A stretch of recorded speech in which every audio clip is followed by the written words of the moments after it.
చంద్రబాబు గారిని, రామోజీరావు గారిని చూసిన తర్వాత కవితకి మంచి నాలెడ్జ్ వచ్చింది. కోర్టులో ఎట్లాంటి లిటిగేషన్స్ పెట్టచ్చు అన్నట్టు.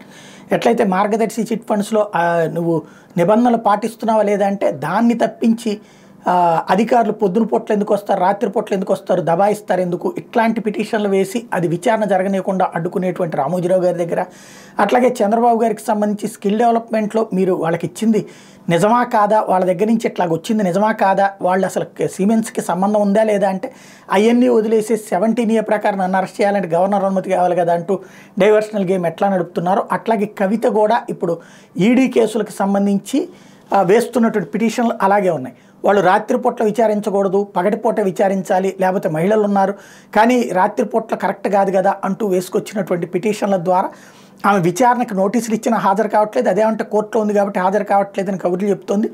తాజాగా కవిత వేసినటువంటి పిటిషన్ మీద సుప్రీంకోర్టులో విచారణ మళ్ళీ వాయిదా పడింది. ఈ నెల 16కి ఈడీ విచారణ తీర్పును తప్పుబడుతూ కవిత వేసినటువంటి పిటిషన్ సిఆర్పిసి నిబంధనలు పాటించడం లేదని ఈడీ ఆఫీస్లో మహిళను విచారించడం సరికాదంటూ వేసిన పిటిషన్ అభిషేక్ బెనర్జీ కేసుతో జత చేస్తామని సుప్రీంకోర్టు తేల్చి చెప్పింది. అన్ని పిటిషన్లు కలిపి విచారించబోతోంది సుప్రీంకోర్టు ఈ నెల 16న.